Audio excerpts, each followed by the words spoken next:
ఏది గృహ వినియోగదారుల మీద పడకుండా వ్యాపారస్తుల మీద పడితే వాడు ఏమన్నా జేబులో తీసుకొచ్చి పెడతాడా? పారిశ్రామికవేత్త పెడతాడు జేబులోంచి ఏమైనా పెడతాడా?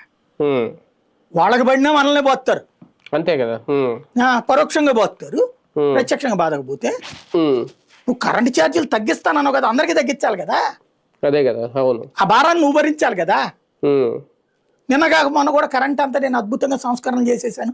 జగన్ టైంలో అట్ట 9,000 తినేశాడు, 9,000 కోట్లు నాశనం చేసేసాడు, అందుకే నాశనం అయిపోతే నేను బాగు చేశాను. రియల్ పిక్చర్ చూస్తే ఇట్ట కనబడుతుంది. ఏమనాలా? కేవలం పేపర్లో టీవీల్లో అద్భుతం నడుస్తుంటది, రియాలిటీలో ఇంత అరాచకం ఉంటది.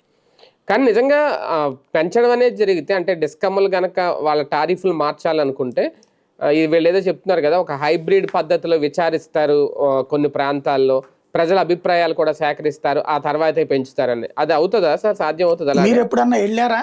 లేదు, ఇట్లాంటి ఓపెన్ దీనికి లేదు. నేను మీడియా కవరేజ్కి వెళ్ళా, అట్లాంటి సిటీ కేబుల్లో ఉన్నప్పుడు, తేజాలో ఉన్నప్పుడు, ఏమన్నా 2 బయటలు తీసుకోవడానికి తేజాలో ఉన్నప్పుడేమో సిటీ కేబుల్లో కవరేజ్కి వెళ్ళేవాడిని.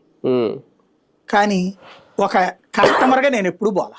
అక్కడికి ఎవరు పోతారో తెలుసా? ఈ బహిరంగ విచారణలకి కమ్యూనిస్టులు. పాపం ఏమన్నా ఇంకా కాస్త కొస్తో ప్రేమ ఉంటే, కాస్త కొస్తో సామాజికవేత్తలు ఎవరు, మిగతా వాళ్ళంతా పార్టీ వాళ్ళే ఉంటారు అక్కడ.